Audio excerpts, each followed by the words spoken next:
ত্রিভুবনের প্রিয় মোহাম্মদ এলো রে দুনিয়ায় রে সাগর আকাশ বাতাস দেখবি যদি ধুলির ধরা বেহেশত আজ ধুলির ধরা বেহেশত আজ জয় করিল দিল রে লাজ আজকে খুশির ঢল নেমেছে দুশোর সাহারা রে সাগর আকাশ বাতাস দেখবি যদি রব্বুল আলামিন আমাদেরকে মুসলিম হিসেবে কবুল করেছেন। এটা আমাদের জীবনের অনেক বড় পাওয়া। আল্লাহ আমাদেরকে মুসলমান বানিয়েছেন। আদম সফিল আলাইহিস সালাম থেকে ঈসা রুহুল্লাহ পর্যন্ত বহু নবীরা গত হয়েছেন, বহু নবীরা চলে গেছেন। কোন নবীর উম্মতকে আল্লাহ আমাদেরকে বানান নাই। পৃথিবীর বৃদ্ধকালে আল্লাহ শ্রেষ্ঠ নবীর উম্মত হিসেবে আমাদেরকে পছন্দ করেছেন, আমাদেরকে শ্রেষ্ঠত্ব দিয়েছেন। যত নবী আসছেন, যত নবীদের উম্মত এসেছে, সব নবী এবং উম্মত থেকে আল্লাহ আমাদের মর্যাদাকে বাড়িয়ে কুনতুম খায়রা উম্মাহ করেছেন।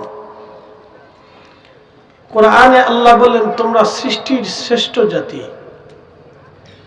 তা'মুরুনা বিল মা'রুফ, তোমরা মানুষদেরকে ভালো কাজের দাওয়াত দিবে। ওয়া তানহাউনা আনিল মুনকার, খারাপ কাজ থেকে তোমরা মানুষদেরকে ফিরাবে। আল্লাহ আমাদেরকে ভালো কাজের দিকে উদ্বুদ্ধ হতে বললেন এবং খারাপ কাজ থেকে মানুষদেরকে ফিরাইতে বললেন।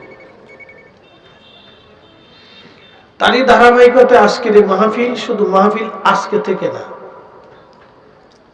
সমস্ত নবীদের জামানাতে এরকম মাহফিল হতো।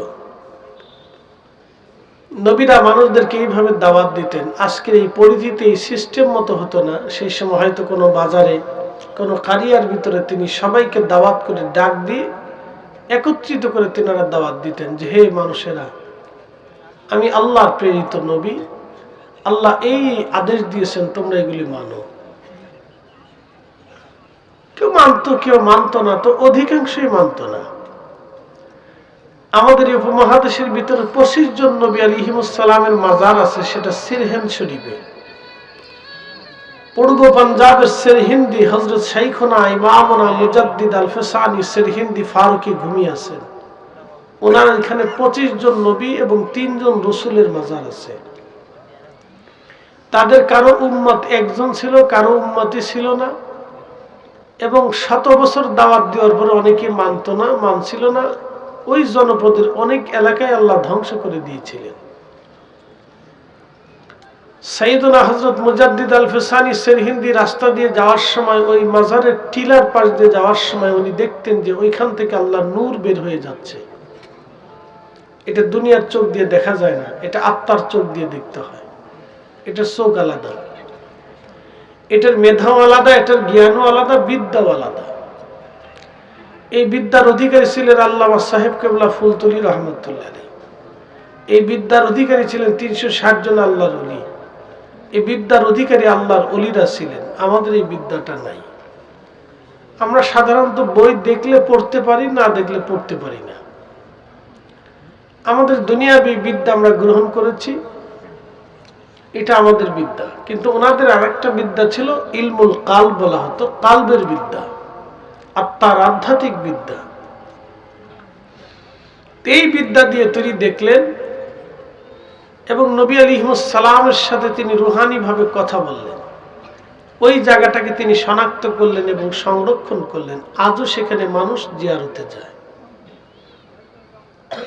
এখনো মানুষ সেখানে সিরহিন্দে গেলে ওই নবী আলাইহিস সালামদের মাজার জিয়ারত করতে যায়।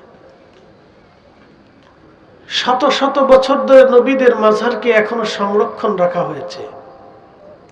ব্রিটিশরাও ভাঙে নাই, ভারত সরকারও ভাঙে নাই, নবাবী আমলেও ভাঙে নাই, সালতানাত আমলেও কেউ ভাঙে নাই। আজও পর্যন্ত সেটা অক্ষত আছে। ইতিহাসকে কেউ ভেঙে দেয় না, ইতিহাসকে সংরক্ষণ করতে হয়।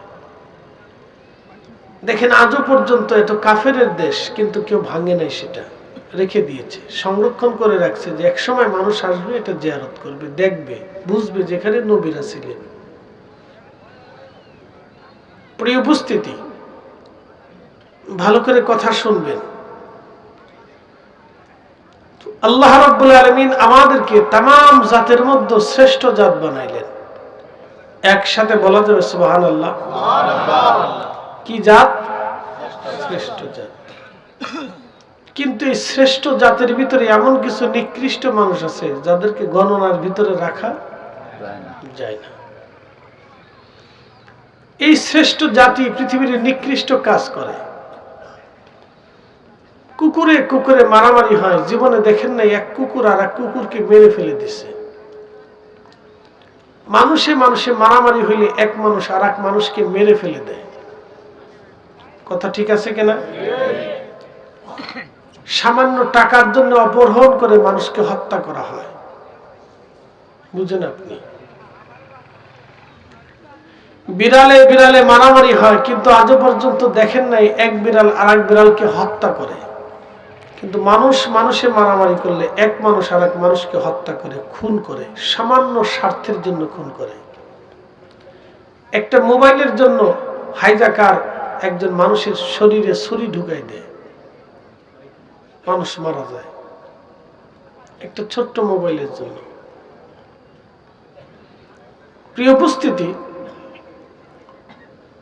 পৃথিবীতে কোনো পশু পাখি প্রাণীদের সতর্ক করার জন্য আল্লাহ কাউকে পাঠান নাই।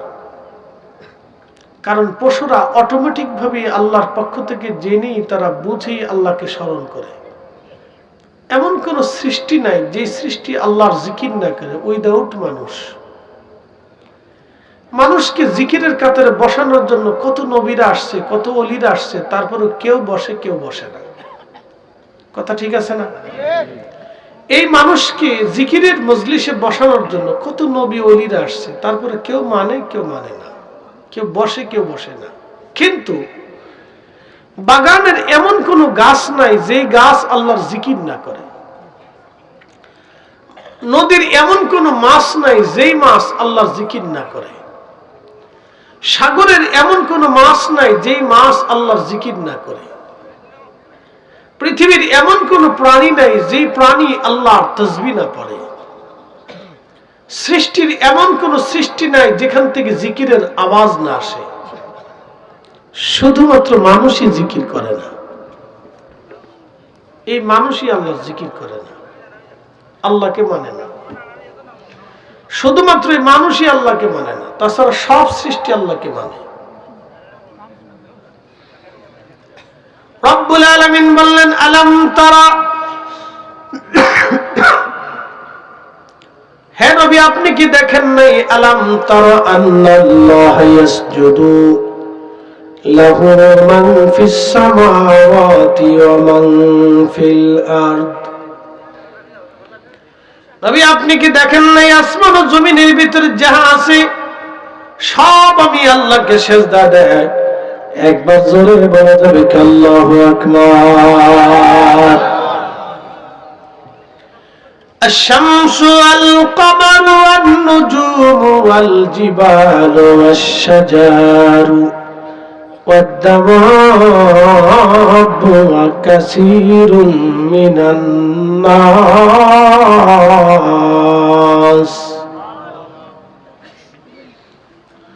ও হাবিব, সূর্য আমাকে সিজদা দেয়, চাঁদ আমাকে সিজদা দেয়, নক্ষত্র আমাকে সিজদা দেয়, পাহাড় আমাকে সিজদা দেয়, গাছ আমাকে সিজদা দেয়, দাবাবু तमाम প্রাণীকুল আমাকে সিজদা দেয়। ওয়া কাসীরুম মিনান নাস, মানুষের মধ্যে কিছু মানুষ আমাকে সিজদা দেয় এবং কিছু মানুষ সিজদা দেয় না। বুঝতে পারতেছেন? কাসীরুম মিনান নাস আল্লাহ বলেন, কাসীরুস শামস বলেন নাই, কাসীরুন নুজুম বলেন নাই, কাসীরুদ দামাব বলেন নাই, আল্লাহ কাসীরুন নাস বলছেন। কিছু সংখ্যক মানুষ সিজদা দেয় আর কিছু সংখ্যক দেয় না। কখনো তোমাকে যদি ভুলি, কখনো তোমাকে যদি ভুলি, হেদায়েতের আলো জেনে নিও কাছে তুলি। কখনো তোমাকে যদি ভুলি, হেদায়েতের আলো জেনে নিও কাছে তুলি। ঠাই দিও প্রিয়তম ওগো মহিয়ান,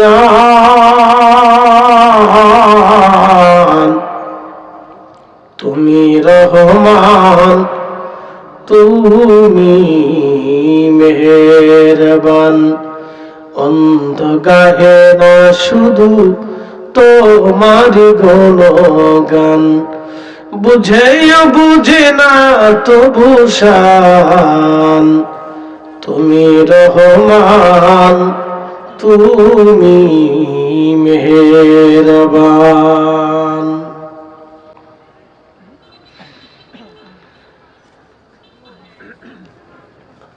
প্রিয় ভাইরা আমার, ভালো করে শুনে যাবেন। উসমানীনগরবাসী, গোয়ালা বাজারবাসী, সমস্ত প্রাণী, সমস্ত তামাম সৃষ্টি আল্লাহকে সেজদা দেয়। কিছু মানুষ আল্লাহকে সেজদা দেয় না। তার মানে বোঝা গেল সৃষ্টির মধ্যে এমন কোন সৃষ্টি নাই যে সৃষ্টি আল্লাহকে আল্লাহ বলে না মানে। কিন্তু মানুষের ভিতরে একমাত্র মানব জাতি এবং জিন যারা আল্লাহকে আল্লাহ বলে মানতে চায় না। প্রিয় ভাই আমার, ভালো করে শুনে যাবেন। প্রশ্ন হলো কেন মানে না? আল্লাহ আত্মাকে সৃষ্টি করলেন, তামাম রূহকে সৃষ্টি করার পর আল্লাহ বলেন আলাস্তু বিরাব্বিকুম, আমি কি তোমাদের রব নই? সেদিন আমরা বলেছিলাম বালা, হা আপনি আমাদের রব, আপনি আমাদের লালন পালন করনেওয়ালা, আপনি আমাদের রিজিক দেনেওয়ালা, আপনি আমাদের হায়াত দেনেওয়ালা, আপনি আমাদের মৃত্যু দেনেওয়ালা, আপনি আমাদের অস্তিত্ব দেনেওয়ালা। গোয়ালাবাজারবাসী, সেই দিন আমরা আল্লাহকে মানলাম, কিন্তু আজ আমরা আল্লাহকে ভুলে গেলাম। কারণ কি? কোন কারণে আমরা বললাম? এই জন্য আল্লাহ বলেন ইয়া আইয়ুহাল ইনসান, হে মানব জাতি, মা গররাকা বিরাব্বিকাল কারীম, কিসে তোমাকে আমি আল্লাহ থেকে জুদা করলো বলো? কিসে তোমাকে আমি আল্লাহ থেকে জুদা করলো বলো? গোয়ালাবাজারবাসী, প্রিয় নবীজির দোলনার ভিতরে হযরত আব্বাস বলেন ইয়া রাসূলুল্লাহ, ছোট্টকালের একটা ছোট্ট দৃশ্য দেখে আমি কালেমা পড়েছি। বলেন চাচা যান, কি দৃশ্য দেখেছিলেন?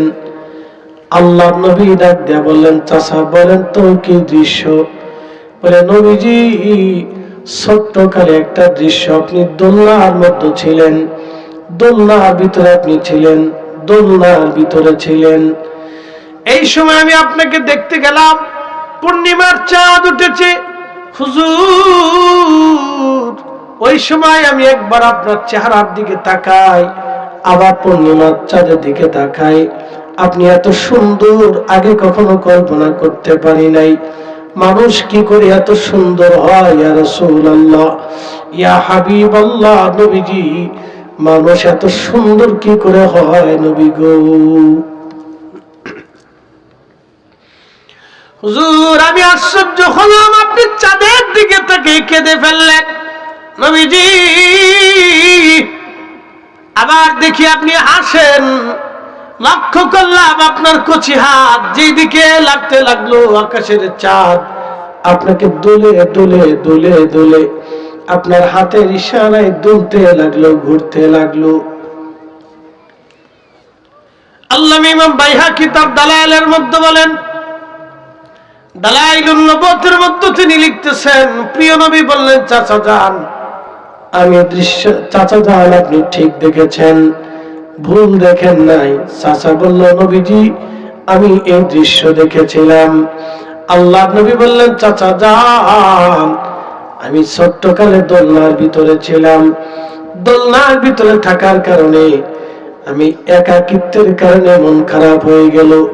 আমার জননী মা আমার থেকে দূরে চলে গেল, আমি কান্না করে দিলাম। ঠিক তখনই আকাশের চাঁদ আমার সালাম দিল, আসসালাতু আসসালামু আলাইকা ইয়া রাসূলুল্লাহ। আকাশের চাঁদের সালাম শোনার সাথে সাথে আমি নবী সেই দিন মুস্কি হাসি দিলাম। একবার জোরে বলবেন কি মারহাবা। ত্রিভুবনের প্রিয় মুহাম্মদ এলো রে দুনিয়ায়, রে সাগর আকাশ বাতাস দেখবি যদি আয়। ধুলির ধারা বেহেশত আজ, ধুলির ধারা বেহেশত আজ জয় করিল দিল রে লাজ। আজকে খুশির ঢল নেমেছে দুশোর সাহারায়, রে সাগর আকাশ বাতাস দেখবি যদি আয়। আমাদের বাসী প্রিয় নবী ডাক দিয়ে বলেন, চাচা যান, আপনি ঠিক শুনেছেন। চাঁদ আমার সালাম দিল, সালাম দেওয়ার সাথে সাথে আমি সালাম শুনে এসে দিলাম। এবার আপনাদেরকে প্রশ্ন করি, জবাব দিবেন। যেই নবী আকাশের চাঁদের সালামের আওয়াজ শুনতে পারে, সেই নবী আমরা সালাম দিলে, এখান থেকে সালাম দিলে মদিনার থেকে শোনার ক্ষমতা আছে না? না। এই কথাই যখন আমরা বলি তখন আমরা বেদাতি, আমরা মাজার পূজারি, আমরা ভণ্ড, আমরা শিরিক করতেছি। আরে বেটা কানা, রাসূলের মহান মুজিজায় যদি তোমার বিশ্বাসী না থাকলো তাহলে বোঝা গেল তুমি নবী মানতে পারো নাই। হযরত আবু বকর ব্যবসায় চলে গেলেন সিরিয়া, বর্তমান সিরিয়া, জর্দান, ফিলিস্তিন, লেবানন, এই অঞ্চলটাকে বলা হতো শাম। এই অঞ্চলটাকে শাম বলা হতো, শাম। এই শামে প্রচুর পরিমাণে ফসল হতো। এই ফসল বিভিন্ন আরবের বিভিন্ন জায়গায় ছড়িয়ে যেত।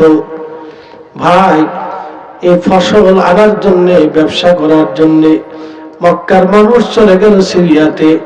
আল্লাহর নবীর সাহাবী আবু বকর সিরিয়ায় চলে গেলেন। রাত্র গভীর ঘুমিয়ে পড়েছেন, স্বপ্নের ঘরে দেখতেছেন আকাশের একটা চাঁদ এবং একটা সূর্য হযরত আবু বকরকে কোলের মধ্যে চলে আসছে। আকাশের চাঁদ এবং সূর্যকে আবু বকর চাদর দিয়ে জড়িয়ে ধরলেন, চাদর দিয়ে কোলের মধ্যে জড়িয়ে ধরছেন চাঁদ আর সূর্যকে। চিন্তে আশ্চর্য হয়ে গেলেন, ব্যাপার কি? এমন স্বপ্ন জীবনে কোনোদিন দেখলাম না। আজকে আকাশের চাঁদ আর সূর্য আমার কাছে চলে আসছে। সকালবেলা পাদ্রীর কাছে গেলেন, পাদ্রী, আমি কালকে আশ্চর্যজনক স্বপ্ন দেখলাম, বলো এই আশ্চর্যজনক স্বপ্নের তাবির কি হবে?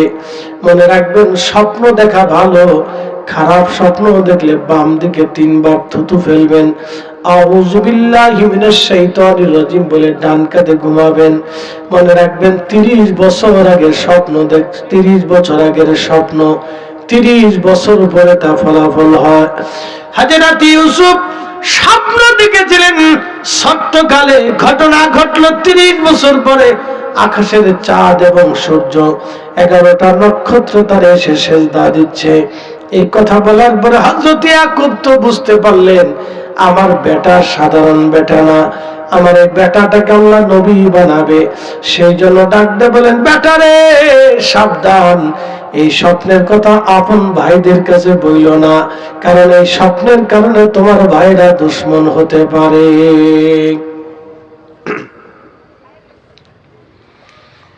এই জন্য আপনার কাছে কি পরিমাণ সম্পদ আছে আপনি কারো কাছে বলবেন না, কারণ সম্পদের কারণে মানুষ দুশমন হয়।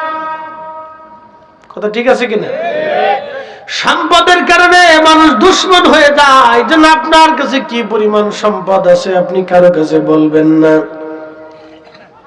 ভাই আমার, সাইয়েদনা হযরতে ইউসুফ আলাইহিস সালাম স্বপ্ন দেখলেন। বহু বছর আগে স্বপ্নের ফলাফল বহু বছর পরে হযরত আবু বকর স্বপ্ন দেখলেন। স্বপ্ন দেখার পরে আবু বকর পাদ্রীর কাছে গেলেন। পাদ্রী স্বপ্ন শোনার পরে বললেন, তোমার নাম কি আবু বকর? বলে হ্যাঁ। তোমার বাড়ি কি মক্কা? বলে হ্যাঁ। তুমি কি কুরাইশি? বলে হ্যাঁ। আবু বকর ডাক দে বলে, পাদ্রী তুমি আমার পরিচয় কেমনে জানো? পাদ্রী ডাক দে বলে, আবু বকর রে, তাওরাত জবুরে যেমনে লেখা আছে সেমনেই পাইছি।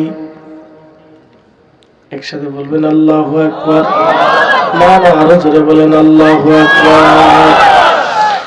হযরত আবু বকর বললেন, পাদ্রী স্বপ্নের তাবির বলে দাও। পাদ্রী ডাক দে বলে, আবু বকর তোমাদের দেশে একজন নবী আসবে। বাবার নাম আব্দুল্লাহ, মায়ের নাম আমেনা, তিনের নাম মুহাম্মদ, কুরাইশি, হাশিমি। হাশিমি বংশ। আবু বকর উনার থেকে শ্রেষ্ঠ চরিত্রের আর কেউ হবে না। ওনার বংশের মতো শ্রেষ্ঠ বংশ আর কেউ হবে না। ওনার পরিবারের মতো শ্রেষ্ঠ পরিবার কেউ হবে না। ওনার মতো দামি আর কেউ দুনিয়াতে হবে না। আবু বকর স্বপ্ন তুমি যদি দেখে থাকো তাহলে শোনো, তুমি হলো ওই নবীর প্রথম খলিফা। ওই নবীর প্রথম খলিফা, তোমার আগে কেউ খলিফাও হতে পারবে না। আমি তাওরাত জবুর ইনজিলে যেমনে লেখা, আবু বকর রে আমি ওইভাবেই তোমারে জানাইলাম। আল্লাহু আকবার। তেলের গাড়ি তেলে চলে, হাওয়ার গাড়ি হাওয়ায় উড়ে, বিনা তেলে চলাই গাড়ি নবী সুলাইমান। আমরা সেই মুসলমান, আমরা সেই মুসলমান। হযরত ওমরের জামানাতে লোকেরা এক যুবককে ধরে নিয়ে আসছে। হযরত ওমর ডাক দিলেন, যুবকের অপরাধ কি? হযরত ওমর এক জামানাতে লোকেরা যুবকটিকে ধরে নিয়ে আসছে। হযরত ওমর বললেন, বলো তো এই যুবকের অপরাধ কি?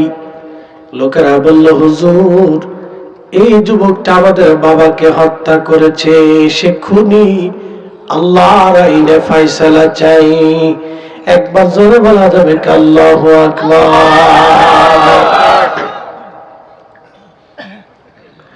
হযরত ওমর ডাক দিয়ে বলেন, যুবক সত্যি করে বলো তুমি কি খুন করেছো? বলে হ্যাঁ হুজুর খুন করেছি। এখন খুনি যখন স্বীকার করছে আর তো সাক্ষী তলবের দরকার নেই, আছে? খুনি নিজেই স্বীকার করছে। আমাদের দেশে যে খুন করে সে কয় খুন করছি বলবে? কত মুসলমান বাপরে বাপ মসজিদের থেকে জুতা লয়ে যায়, কয় ধরা বলে ও আরে আমি ভাবছিলাম ও তো আমারই। কি সিটার, শয়তানে দূরে দাঁড়ায় দাঁড়ায় হাসে, উড়ে সিটারে সিটারে।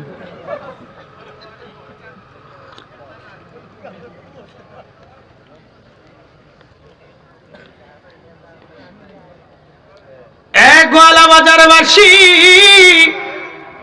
যুবক সেদিন বলে ফেলল, হ্যাঁ হুজুর আমি নিজে খুন করেছি। যুবক রে কেন তুমি খুন করছো বলো? যুবক ডাক দিয়ে বলে, আমিরুল মুমিনিন আমার একটা উট ছিল, উটের একটা বাচ্চা হয়েছে, বাচ্চাটাকে আমি খুব আদর করি, ভালোবাসি। দেখবেন কারো যদি একটা গরুর বাছুর হয়, বাচ্চা হয়, তাহলে দেখবেন সে মালিকটা বাচ্চাটারে কোলের মধ্যে নিয়ে বসে থাকে, আদর করে, ওরে গোসল করায়, ওরে খাওয়ায়। ঠিক আছে না? এটা সবার বেলা। আমার ছোট গেলে যখন গাভী ছিল পালতাম তখন খুব আদর করতাম, কোলে লিয়ে ঘুরতাম, লগে লিয়ে ঘুরতাম, এটা গলার ভিতরে ঝুনঝুনি বেঁধে দিতাম, খুব ভালো লাগতো। গোসল এলে এটা সুন্দর করে ভালো করে একবারে ডইলিয়ে ঘষে গোসল মোসল করে তারপর বাসায় লিয়ে আসতাম। কি এক আদর আছে বাপরে বাপ। হুজুর আমি আমার উটের বাচ্চাটাকে বড্ড আদর করি, কিন্তু যে বৃদ্ধটাকে আমি মেরে ফেলছি ওই বৃদ্ধ খেজুর বাগানে আমার উটের বাচ্চাটা খেলতে খেলতে গেছে। বৃদ্ধ একটা পাথর মেরেছিল, পাথরের আঘাতে আমার উটের চোখ বের হয়ে গেছে।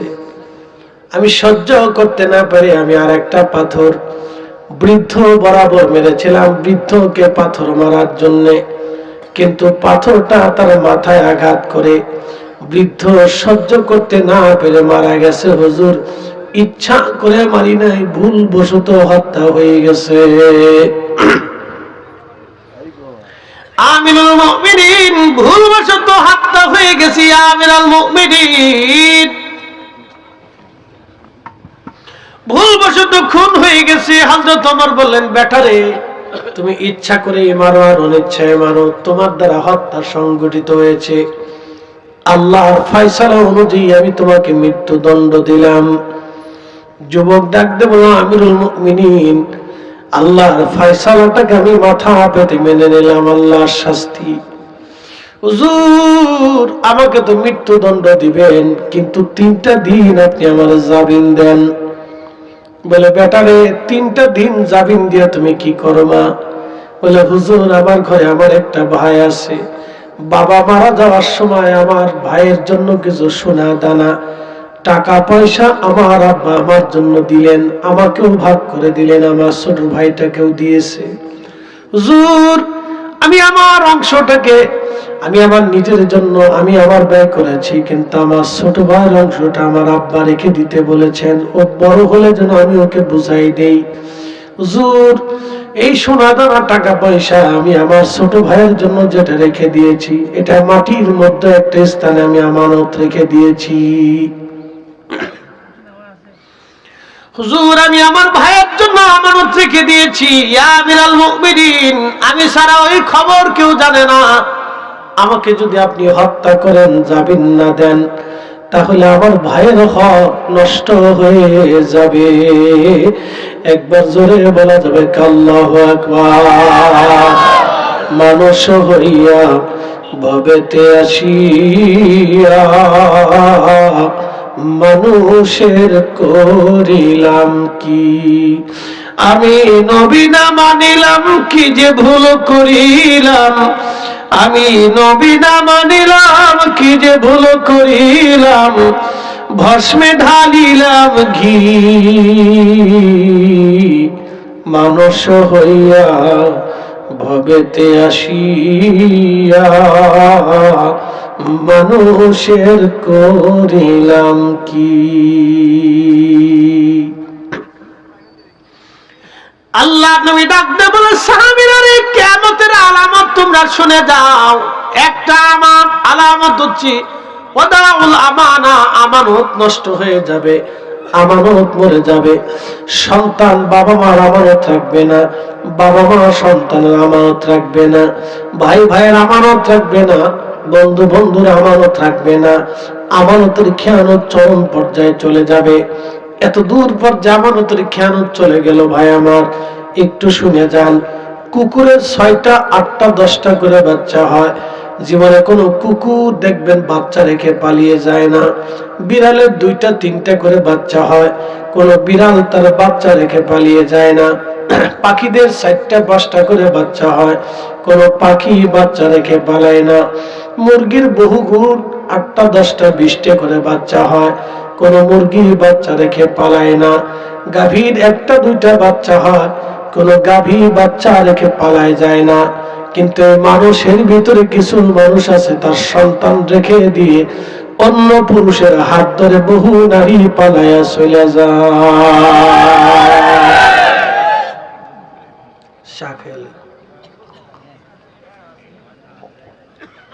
এই আসলে বেডিরা জীবনেও আমার দাওয়াত দিত না। হুজুর আমরার উপর চিতলোকে সেটি নেই তো। আমি বুঝাচ্ছি আপনাকে মানুষ কি জিনিস আর পশু পাখি কি জিনিস।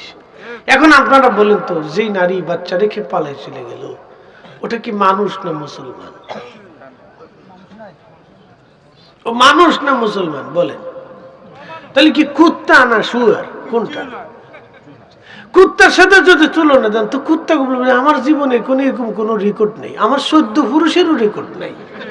কি কথা ঠিক আছে কিনা? কুকুরের 14 পুরুষের কোনো রেকর্ড এরকম নাই। আপনি যদি শুয়োরের সাথে তুলনা দেন তো শুয়োরও বলবে আমরা কচুমচু খেয়ে বেড়াই, কিন্তু আমরাও বাচ্চা রেখে পালাই না। কি কথা ঠিক আছে কিনা? শুয়োরও বলবে আমার 14 পুরুষের এরকম কোনো রেকর্ড নেই। তাহলে ওরা কার সাথে তুলনা দেবে? এমনও পুরুষ আছে বাবার বন্ধু, বিয়ে হলো, স্বামী স্ত্রীর তালাক হয়ে গেছে, একটা বাচ্চা হলো, ওই বাচ্চাটা মেয়ের হাতে দিয়ে এই পুরুষে চলে আসলো অন্য কোথাও, আবার মেয়েটা ছেলেটা বিয়ে করলো, নতুন সংসারে বাচ্চা হলো। এই বাচ্চার দেখাশোনা করে, কিন্তু আগের বাচ্চা যেটা, এই বাচ্চার ভরণ পোষণ খাবার দাবার টাকা পয়সা এই পুরুষ আর কিছুই দেয় না, খোঁজ খবরও নেয় না। তাহলে আপনারা বলেন এরা শুয়োর এবং কুকুরের চাইতে নিকৃষ্ট। মানুষ হইয়া ভবেতে আসিয়া মানুষের করিলাম কি, নবী না মানিলাম কি যে ভুল করিলাম, নবী না মানিলাম কি যে ভুল করিলাম, ভস্মে ঢালিলাম ঘি। মানুষ হইয়া ভবেতে আসিয়া মানুষের করিলাম কি।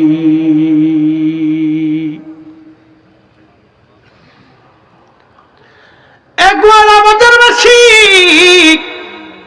আমানত কি জিনিস সেখান থেকে শিখে যান। একটা ভাই ভাইয়ের জন্য আমানত রাখলো, মৃত্যুর কাঠ করে দাঁড়ায়, তো কার আদালত? হযরত ওমরের আদালত। পৃথিবীতে রসুলের আদালতের পরে 4 জনের আদালত একবারে নিষ্কলঙ্ক আদালত ছিল। একজনের নাম হযরত আবু বকর, আর একজনের নাম হযরত ওমর, আর একজনের নাম উসমান, আর একজনের নাম হযরত আলী। পৃথিবীতে আমার রসুলের আদালতের পরে এই 4 জনের আদালতের মতো এমন সুন্দর একেবারে নিষ্কলঙ্ক আদালত পৃথিবীতে আজ পর্যন্ত কোনোদিন গঠন হয় নাই। ইমাম মাহদীর আগে কেউ পারবে না। কি কথা কন না কেন? আল্লাহ রাসূল বলেন ফাআলাইকুম বিসুন্নতি, তোমরা আমার আদর্শ মেনে চলবে, ওয়া সুন্নাতিল খুলাফায়ে রাশিদিন আল মাহদীন, আমার খুলাফায়ে রাশিদিনের সুন্নাত তুমি মেনে চলবে, আমার খুলাফায়ে রাশিদের সুন্নাত মেনে চলবে, আমার খুলাফায়ে রাশিদের সুন্নাত তোমরা মেনে চলবে, আমার সুন্নাত মানবে, আমার খুলাফায়ে রাশিদের সুন্নাত মানবে। এ মুসলমান, ভালো করে শুনে যাবেন হাজিরিন আমার, প্রিয় ভাই আমার, বোঝাটা অত্যন্ত জরুরি, জানাটাও অত্যন্ত জরুরি, শিখাটাও অত্যন্ত জরুরি। নবী বললেন কিয়ামতের অপেক্ষা করো, যখন আমানত নষ্ট হয়ে যাবে। আজকে মুসলমানদের মধ্যে কোনো আমানত নাই। তার আগের যুগে এরকম সুদ আর কিস্তি এরকম কিছুই ছিল না, ব্যাংক কিছুই ছিল না। আগে কি ছিল? আগে মুসলমানদের মধ্যে কর্জে হাসানা ছিল। কর্জে হাসানা কি? কর্জে হাসানা নবী বললেন তোমরা যদি 100 টাকা দান করো, তাহলে 100 টাকা দান করলে 100 টাকা সওয়াব হবে। তোমরা যদি 100 টাকা মানুষকে হাওলাত দাও, তাহলে 100 টাকা দানের নেকি হয়ে যাবে। তুমি যদি 100 টাকা কর্জে হাসানা দাও, তাহলে 100 টাকা সদকার নেকি হবে। আর 100 টাকা যদি কোনো গরিবকে দিয়ে দাও, তাহলে ওই 100 টাকার নেকি হয়ে যাবে। কারণ মুসলমান কখন টাকা হাওলাত নেয়? যখন বিপদগ্রস্ত হয়ে যায়, তখন মানুষ আপনার দ্বারে টাকা হাওলাত নেয়। কি কথা কন না কেন? ঠিক কিনা ভাই আমার? খুব মনোযোগ দিয়ে কথাগুলি শুনবেন। মুসলমান টাকা হাওলাত নেয় যখন বিপদগ্রস্ত হয়, কিন্তু দুঃখের বিষয় হলো সত্য, মুসলমানের সুন্নত আমানত নষ্ট করে ফেলছে। টাকা হাওলাত নিল, কিন্তু টাকা আর ফেরত দেয় না, টাকা দেয় না। এইভাবে আমানতের খেয়ানত বাড়তে এত পরিমাণে মহামারীর মতো ছড়িয়ে গেল। ঘরে আমানতের খেয়ানত ছড়িয়ে দেওয়ার পরে মুসলমান কর্জা হাসানা ভুলে গেল, টাকা হাওলাত দিয়ে বন্ধ করে দিল, টাকা হাওলাত দিয়ে বন্ধ করে দিল। আর এই ফাঁকের ভিতরে আমাদের দেশে ডক্টর ইউনূস সাহেবের গ্রামীণ ব্যাংক কিস্তির দোকান ঢুকে গেল। কি এইবার ঠিক আসতে করলেন কে? উনি ক্ষমতায় আসলে লেগে ডরাইতেছেন আপনারা, নাকি বলেন? আমি কি মিছে কথা কইছি? আমি কি খারাপ কিছু বলছি? ওনারা কি গালি টালি দিছি? যেটা সত্য এটা কইছি। ওনারা এই ফাঁকে গ্রামীণ ব্যাংক ঢুকে গেল, ব্যারাক ঢুকে গেল, এনজিও ঢুকে গেল, কথা কর না কেন? পায়খানা পায়খানা, মদ নদী, শুয়োরের গোশত শুয়োরের গোশত, যেটা হালাল সেটা হালাল, যেটা হারাম সেটা হারাম, সবার জন্যই হারাম। মুসলমান যদি কর্জা হাসানা ঠিক রাখতো, মুসলমান যদি ওয়াদা ঠিক রাখতো, মুসলমান যদি আমানত ঠিক রাখতো, তাহলে আজকে সুদের কিস্তির দোকান মুসলমানের লাগে না। শুধু কি এনজিওর দোষ, শুধু কি গ্রামীণ ব্যাংকের দোষ তা না, আমাদের দেশে কিছু ব্যক্তিগত সুদখোর আছে। ওরে সুদে সুদে সুদে সুদে আমরা নামাজে দাঁড়ায়, শয়তানে চিন্তা করে ওরে সিটা সুদে আমার হাত লেগে মাফ করে দেন।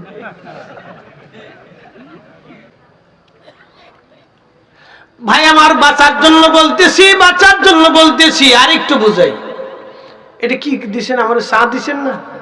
আচ্ছা, যদি এটা মদ দিতেন আর আমি এটা খাইয়ে ওয়াজ করতাম, এখানে যুদ্ধ লেগে যেত না? হ্যাঁ, আমার এই জায়গায় বসতে দিতেন আপনারা? কাপড় চোপড় খুলে হুজুর যান গিয়া। বাঙালি পাবলিক আবার এই দিক দিয়ে ভালো আছে। হ্যাঁ, যখন কাউরে ধরে তখন একবার ল্যাংটা প্যাংটা করে চালে। খুব মারাত্মক জাতি রে ভাই, ডর করে খুব সেন্সিটিভ। মাশাআল্লাহ, এই দিকটা আবার ঠিক আছে। তাহলে আপনারা আমার মদ খাওয়ার কারণে আপনারা আর শুনতেন না। এখন এই যে আমি এই চাটা খাচ্ছি, এই চাটা আমার শরীরের সাথে মিশে যাইতেছে না? দেখেন, আমরা চাটা খাওয়ার পরে কিন্তু আমার ওয়াজের গতি বাড়ছে। কেন বাড়ছে? এটা খাওয়ার সাথে সাথে আমার শরীরে একটু চাঙ্গা হয়েছে, ভিতরে গরম হয়েছে। ভিতরে গরম হওয়ার কারণে কথাও কিন্তু গরম গরম আসতেছে।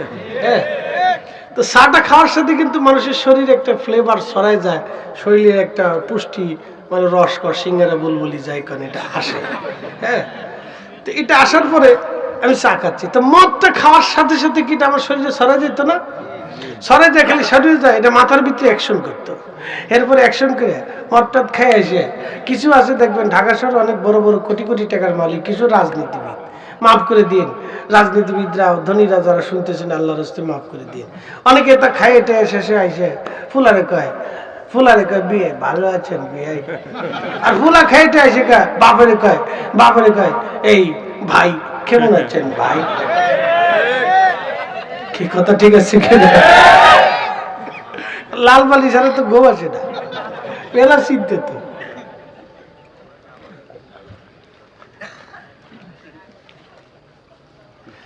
এই লাল পানিটা মাথায় অ্যাকশন করে, মাথার ভিতরে আকর্ষণ করে।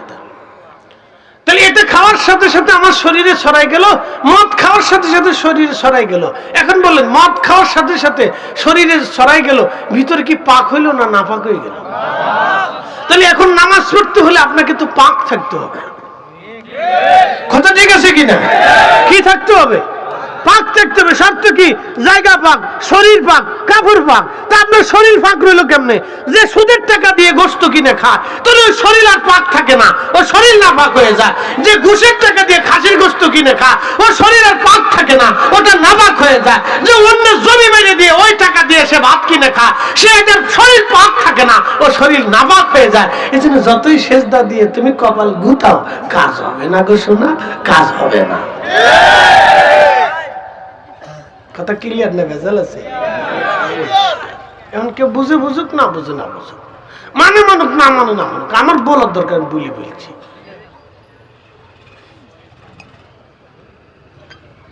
আচ্ছা বলুন তো, আগের মানুষ সুদ খাইতো না, তাতে কি তারা মরে গেছিল?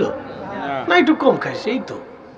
আপনি 2-3 বেলা খান, তাতে বেশি খেতে পারেন না। হাফ কেজি চালের ভাত বেশি খেতে, আগের মানুষ 1.5 কেজি চালের ভাত খেয়ে লাইছে, বরাতে নাই। কি খাইতো বাপরে বাপ। আমার নিজের বড় ভাই এক বসে 1 কেজি মিঠে খেয়ে লাইছে, হ্যাঁ এক বসাতে খেয়ে ফেলছে। আমার মাগুর এক দোস্ত আছে, নাম হলো টাইগার, এক বসে 36টা রুটি খেয়ে লাইছে। দোস্ত আরো খাইতে পারতাম। ও খাও, এক বসে 36টা রুটি খাইছে। 36টা রুটি খাওয়ার পরে আবার 35টা পিঠেও খাইছে। হ্যাঁ, আমাদের দেশের শীতে পিঠে বানায় না, ওটা খাইছে। থাকলে আরো খাইতাম। ওকে ওরে সর্বনাশ, তোর মতো গিদের যদি এই বাংলাদেশে 5 কোটি থাকতো, তাহলে এই বাংলাদেশে খাদ্য সংকট হয়ে যেত। এদেশে খাদ্য সংকট এসে যেত, দুর্ভিক্ষ লেগে যেত, রাক্ষস খাওয়াইতে খাওয়াইতে।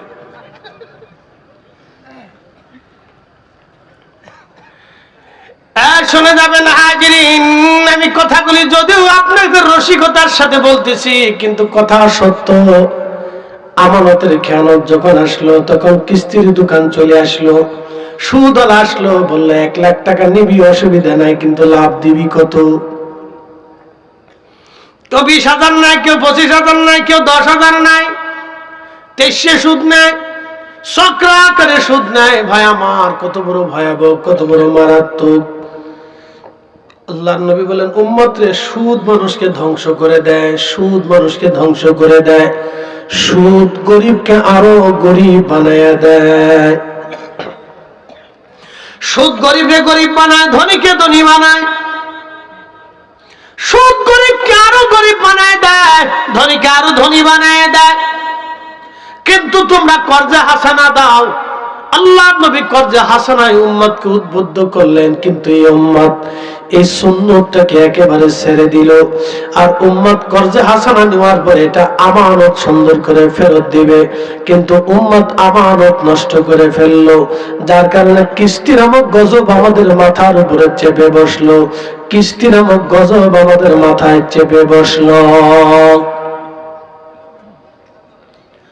সুন্নাত হারিয়ে ফেললাম, নবীর আদর্শ থেকে দূরে চলে গেলাম, যার কারণে জাতিগতভাবে গজব আমাদের মাথায় চেপে গেল। হাজিরিন, অনেক লম্বা ওয়াজ। হযরত ওমর ডাক দিয়ে বলেন, বেটা রে, 3 দিনের জামিন তুমি চাও, কি করবা? বলে, হুজুর আমার একটা ছোট্ট ভাই আছে, ভাইয়ের জন্য আব্বাজান কিছু সোনা দানা টাকা পয়সা রেখে গেছে আমার কাছে আমানত, আমি একটা বাক্সের ভিতরে ভরে মাটির নিচে পুঁতে রাখছি, হুজুর আমি ছাড়া কেউ জানে না। ইয়া আমিরাল মুমিনিন, আমাকে 3 দিনের জামিন দিবেন। একদিন ফিরে যেতে লাগবে, আর একদিন আসতে লাগবে। মাঝখানের দিনটা আমি আমার ভাইকে সহ আমার পরিবারের সবাইকে সবকিছু বুঝাই দিয়ে আমি চলে আসবো। হযরত ওমর ডাক দিয়ে বলেন, বেটা রে, তুমি যে ফিরে আসবা তার প্রমাণ কি? কে তোমার জিম্মাদারি নিবে? কে তোমার জামিনদার হবে? দেখো মদিনার মধ্যে কেউ তোমার জিম্মাদারি নাই কিনা। এই মদিনাতে তোমার কি কোনো আত্মীয় স্বজন আছে? বলে, না, তা নাই। তাহলে তোমার কে জিম্মাদারি নেবে রে? দেখো তোমার মধ্যে কেউ জিম্মাদারি নাই কিনা। যুবকটা সব সাহাবীদের চেহারার দিকে তাকাইলেন, দেখলেন নবীজির একজন সাহাবী, বুজুর্গ সুফি সাহাবী, তার নাম হযরত আবু যর গিফারি। তিনি জাহিদ সাহাবী ছিলেন, দুনিয়া বিরাগী সাহাবী। আগামী মুহূর্তের জন্য কোনো খাবার তিনি জমা রাখতেন না। একই জুব্বা দিয়ে সারা জীবন কাটিয়ে দিয়েছেন। মানুষের মেলে তেমন বসতেন না, নির্জনে নিভৃতে ইবাদত করতেন। সাহাবীরা বিচার দিলেন, ইয়া রাসূলুল্লাহ, আপনার আবু যর নির্জনে নিভৃতে ইবাদত করে, আমাদের মজলিসে তেমন আসে না। প্রিয় নবী বলেন, আমার আবু যরকে তার স্থানে থাকতে দাও, তাকে একাই থাকতে দাও, সে একাই মারা যাবে। কিন্তু আমার আবু যরের জানাজায় বহু মানুষ উপস্থিত হবে। একবার জোরে জোরে বলা যাবে কি মারহাবা।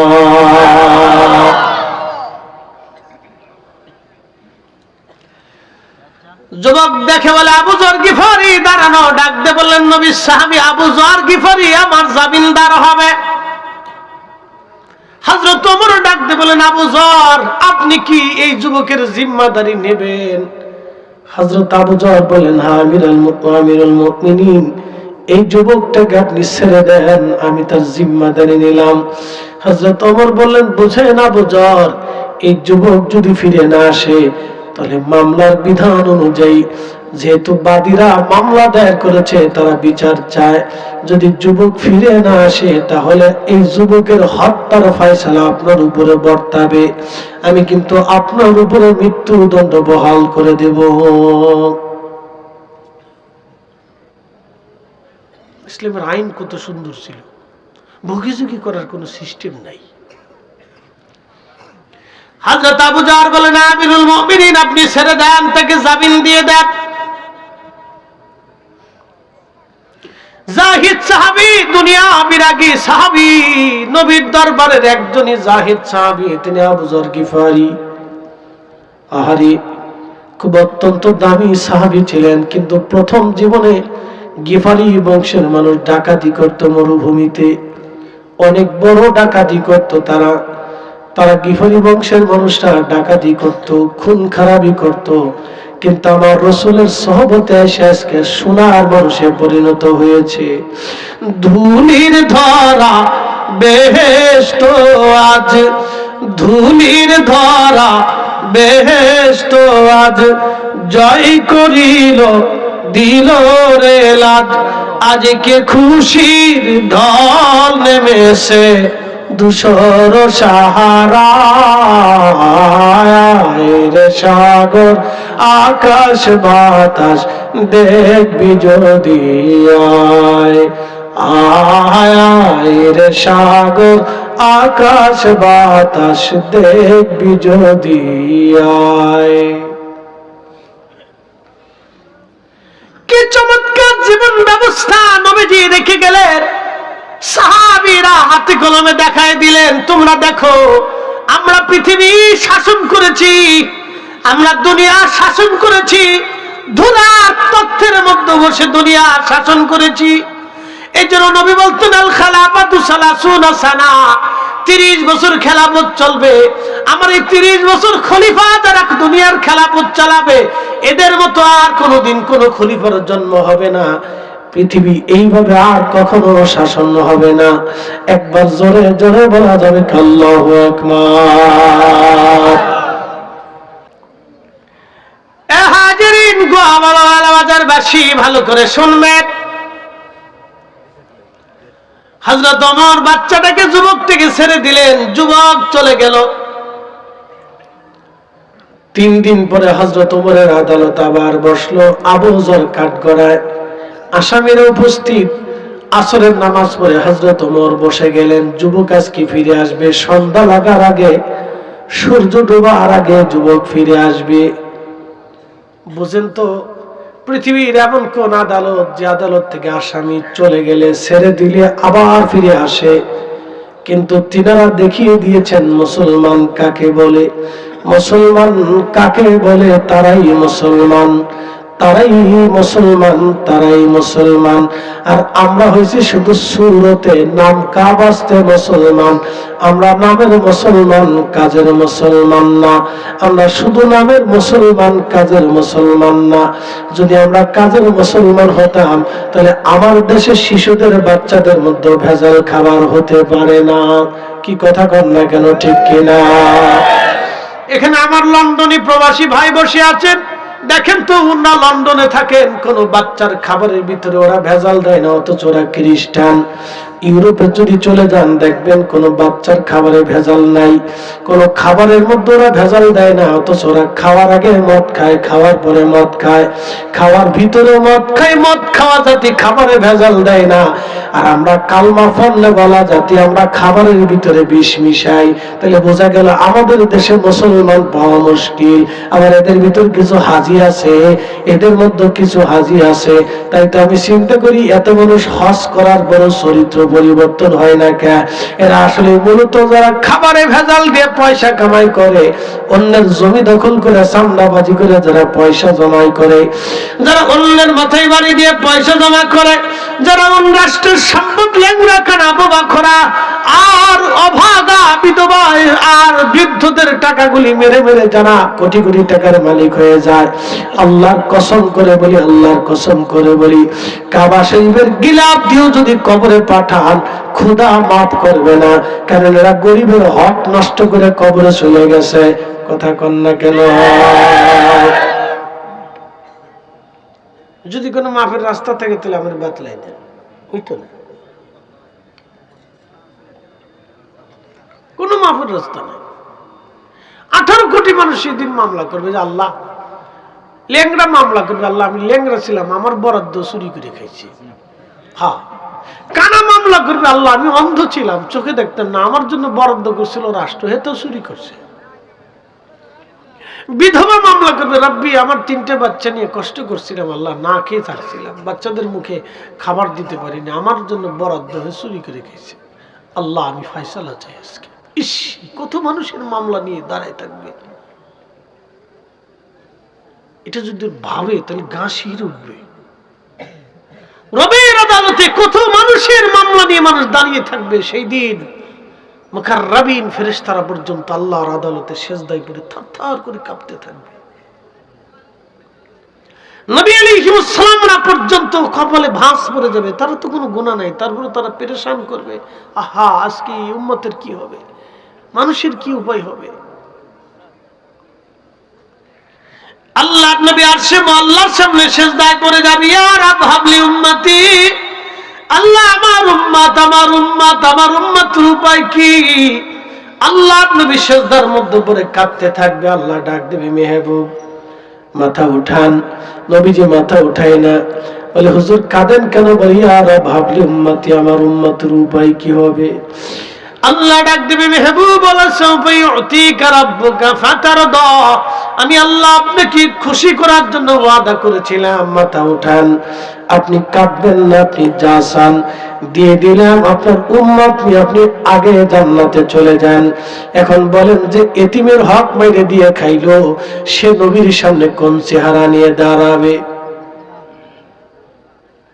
কি আশ্চর্য যে এতিমের হক মেরে দিল, এতিমের হক অর্থ মেরে দিয়ে চুরি করে খেলো, কিয়ামতের ময়দানে ও আমার রাসূলের সামনে কোন চেহারা নিয়ে দাঁড়াবে? নবী ডাক দিবে, উম্মত আমি নিজে এতিম ছিলাম, তুমি এতিমের হক নষ্ট করেছো, আমার হক মেরে দিয়েছো, আজকে তোমার আমার দরজায় জায়গা হবে না, যা বেঈমান কোথাকার, দুনিয়াতে আমার এতিমকে কষ্ট দিয়েছিলে, আজকে এখানে কোনো জায়গা হবে না, আল্লাহ রবের দরবার থেকে তোর ফয়সালা হবে, উপায় হবে না, সেই দিন কোনো রাস্তা হবে না।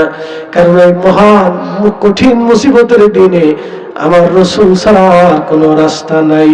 কাজী নজরুল কত চমৎকার লিখেছেন, শ্রেষ্ঠ নবী দিলাম রে, শ্রেষ্ঠ নবী দিলাম রে,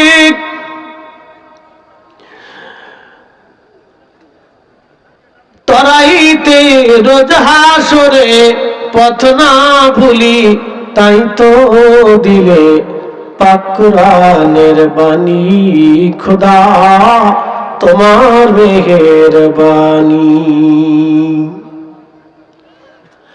এ ভাইরা আমার হাজিরিন, যুবকটা সন্ধ্যা লেগে যায়, সূর্য কুসুম আকৃতি, ঠিক এমন সময় সাহাবীরা কেঁদে ফেললো। বাদীদেরকে ডাক দিয়ে বলে, বাদীরা তোমরা তোমাদের মামলা উঠাও, নতুবা আজকে ওমর নবীর একজন বুজুর্গ সাহাবীর বিরুদ্ধে রায় দিয়ে দিবে, আবু যর গিফারি আজকে মারা যাবে।